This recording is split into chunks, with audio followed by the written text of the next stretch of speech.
What's up, guys? Welcome back to another episode of Manji TV. On today's episode, we've got a LCI 2025 BMW M4 Competition X-Drive on the lift for some AST lowering springs. We've already gone ahead and pulled out the rear springs here. You can see they're labeled nicely. AST LS-21-182 is the spring part number or whatever. Anyways, here we have the OEM spring and the AST spring. As you can see here in the middle, it's quite a bit tighter wound than the factory spring, and then kind of looks OEM-ish near the ends, although I guess the ends on the BMW one kind of get tighter as well.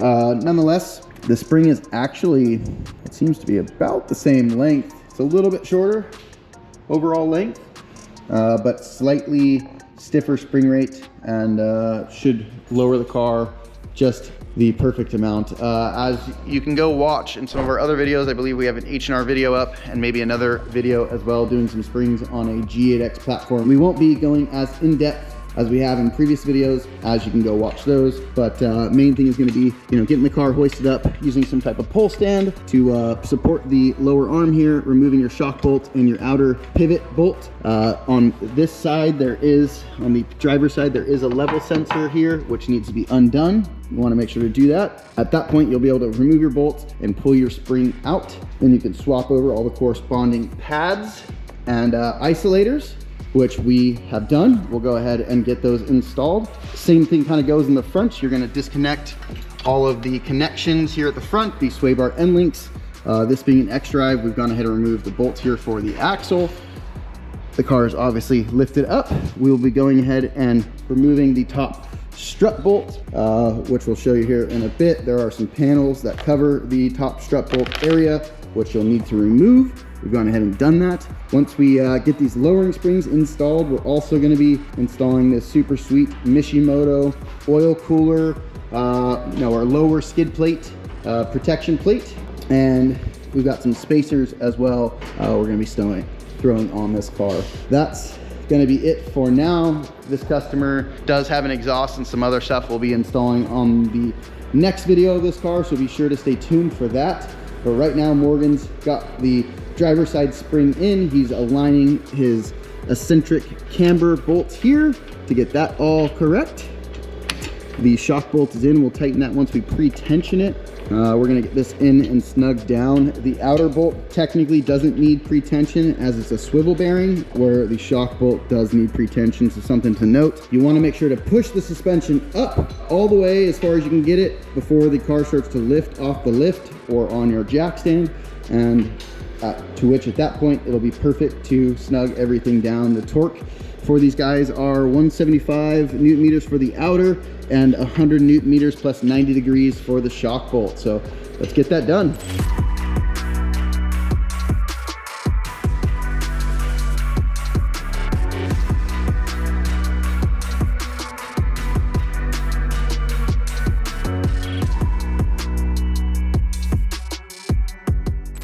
All right, guys, everything, as you can see, is lined up. The nipple is poking out the hole like it should. Everything is plugged back in. Spring's looking beautiful. We are gonna go ahead and move on to the front springs now. So we'll be finishing up some of the removal of these components, like the end link and the upper strut bolt, and pivoting this whole knuckle assembly and strut assembly down so we can get that shock or spring changed out.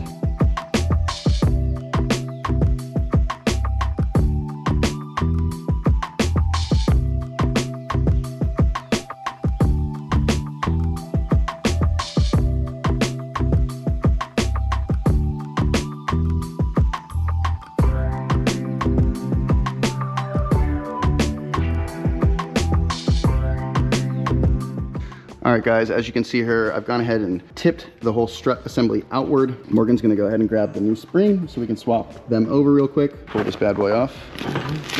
Here's our spring, guys. We do wanna take this inner seal out, swap that over, make sure the spring is up and not upside down. You wanna have the AST legible when it's in the car. We'll go ahead and slide our new seal here onto our spring, and you wanna make sure there's a little finger here. You wanna make sure that finger butts up against the end of the spring there. So we're gonna go ahead and drop this back on the car. we'll rotate the spring so that it also hits down here on the spring perch at the end stop. Is it there? Let's make sure our top one is good. It's better to take this out, guys. Put this in.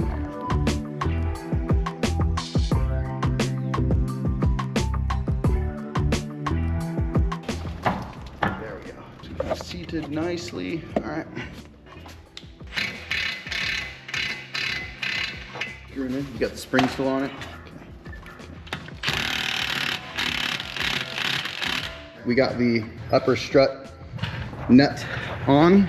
Everything is ready to be reassembled. Once we do the other side, we'll go ahead and start with some of these cables here, rerouting these, brake line and whatnot, our speed sensor here and our end link. But before we do that, we'll do the other side. Quick look at everything. End link's got to come out of the way. You want to make sure your brake cables are undone. All these cables are free, which they are. We've gone ahead and put the jack stand under the control arm here. We've zapped our axle bolt. Now it's time to pull the upper strut nut and let the whole assembly come down.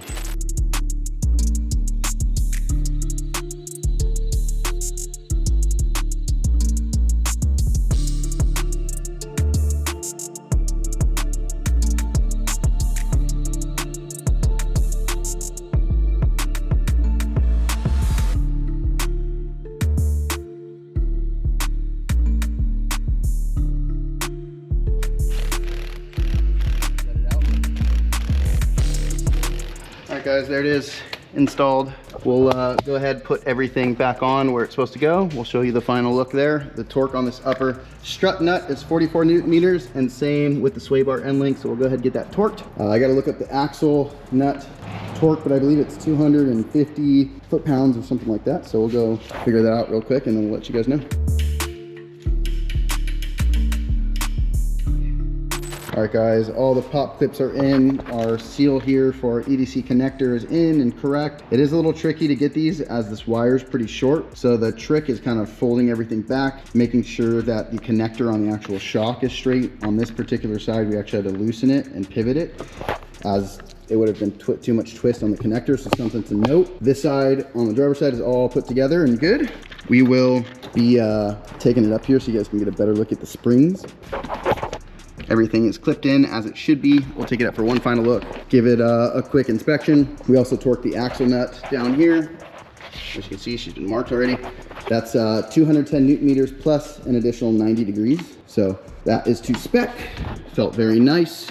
We'll get this thing down on the ground here and give you a final look at the ride height with our new 12 mil spacers and the Mishimoto oil cooler installed. All right, guys. As we can see here, the end link is installed. All of the wiring is clipped in to its factory locations here. The brake cable as well. Everything is situated as it should be and plugged in. We are ready to bring this thing down. You will have to remove this level sensor. It just pops off here on the bottom. Make sure to reinstall that. No interference of anything. Everything is looking perfect. It's so nice, this car. I don't even think it has like 500 miles on it. Everything is just perfectly brand new, and so it makes for a very nice time working on it. But just double checking our passenger side here, everything is looking beautiful. Everything is put in as it should be, and so we're gonna give this one a thumbs up and bring her down. Let's get a better look at this Mishimoto plate here. We kind of missed the install. Morgan just quickly did it without me filming it. It comes with some new hardware across the front here, slightly longer. The rest of the bolts here as well in the bumper, the rest of the bolts are just OEM bolts here along the side, and everything just fits like OEM. It's beautiful.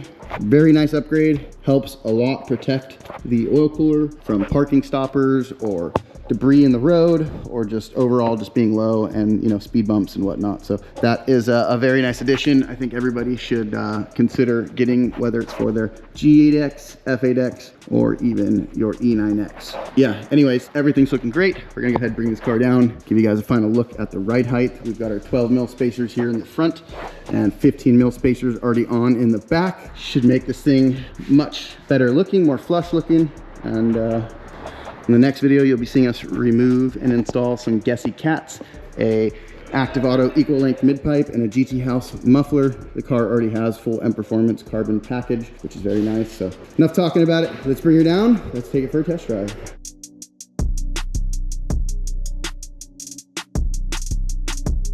All right, guys, and that's a wrap. The G82 is back on the ground, spacers on, AST lowering springs, and Mishimoto oil cooler is installed. Here's the old parts. We'll get those boxed up for the customer. This thing looks sweet now that it's lowered. Huge improvement as far as looks go. We'll get it pulled outside, get you a better look. We'll shut the hood here. As you can see, all the panels, everything is on as it should be. One last final look. No tools in here. Let's go ahead, take this car for a test drive, give you guys our opinion on these AST springs. Got the key. What's really nice, being the LCI, you've got this new steering wheel with the red stripe and the flat bottom. Really like that. And the lack of buttons that were normally here. I think this looks so much cleaner now in the LCI version. Still not the hugest fan of this big screen, but nonetheless, what are we gonna do? It's the only option we got. So we'll go ahead and put this thing in reverse, try and get it out of here without running into anything. We've got so much stuff in the shop. It's really been a busy couple weeks, so be very careful getting this G82 out of here. We got Keel on the camera capturing some B-roll. First check, you know, is going lock to lock and making sure that there's no weird noises or clicks or sounds coming from the car, which thank God we don't have any of those, as we should. We pride ourselves in really going above and beyond and having that attention to detail that some of these other shops out here don't. I'm a big stickler for doing things right and torquing things to spec and whatnot, and anytime that, you know, issues arise, I dread this, and for that reason I really try to not have any mistakes, which we really have very few mistakes here and there. A lot of time, if there is ever a mistake, it's usually something wrong with a component that was supplied, or you know, say you're using used parts, you have an issue. But usually when it's good quality stuff and the cars are in good shape, we don't have any issues. Car is feeling wonderful. Sorry about the chime here. Let me get my seatbelt on. Now this thing is brand new, so we aren't going to rip on it at all. We're just going to cruise it. It is still in the break-in process, so we won't be doing any flat-footed pulls or anything. And just want to kind of hit this bump, make sure everything feels good. Oh yeah, it's beautiful. It's beautiful. Very nice. I mean, I think just from driving it the little bit I did just a second ago to now, I mean, you really wouldn't notice a difference other than visually had you hopped in a G80 with stock springs to these springs here. I think for the money, such a great mod. Overall, you know, these cars just ride so plush and just comfy. Driving this thing right now, I'm like, man, I need one. But I don't know that it's worth it. I don't know that 100K for a M3 or M4 is worth it. It's too close to GT3 money, but at the same time, GT3 is just a lot of money itself. Sorry for babbling, guys. Back to the car. Car's wonderful. I mean, what can I say? The car has 200 miles on it. It's just brand new and it's beautiful. And I love the red, and I'm super stoked for our customer Marcus. He had a pre-LCI G82 that was involved, unfortunately, in an accident, and now he is the new owner of this car and spec'd this one out, where the other car, I think he just kind of rolled into the lot and bought what they had there. The other car had comfort seats. This has got the carbon seats. I think the LCI package is definitely a nice addition. And yeah, I mean, that's really it, guys. There's not much I can do. The car is brand new. I don't want to, you know, rip on the car. We'll stop it here. We'll get a nice look on flat ground for you. But overall, beautiful, no noises, no additional NVH, nothing out of the ordinary. Very happy with the install. Very happy with this car. It's a beautiful car, and I'm so stoked for Marcus. The car just looks beautiful. Don't worry, I didn't rip on her. No, she's in break-in. I literally 3,000 RPM, just cruise it down the street. I love the new LCI taillights. That is, if anything, that alone is worth buying an LCI car. But the flat bottom steering wheel and the lack of the buttons in the center console is also huge for me. The headlights definitely, I think, look better than the laser headlights, but I don't know that that alone in itself is a reason to buy the LCI. But I think all the other pre-mentioned items are, man, this thing looks sweet. These springs are quite a bit lower than the H&R springs if you go watch our video of the other car. And then we do also have some KW Haas spring install videos out there, but the additional labor to adjust your ride heights I don't think is worth it. I think if I were to recommend springs to anybody, I'd probably go with these ASTs. As far as price and install goes, they're the simplest, just as the H&Rs. Same goes for the install, but it's a better final ride height. So yeah, hopefully you guys like this type of content. Make sure to like and subscribe, comment down below what you like, what you don't like, what you want to see in the next video, and we'll see you guys then.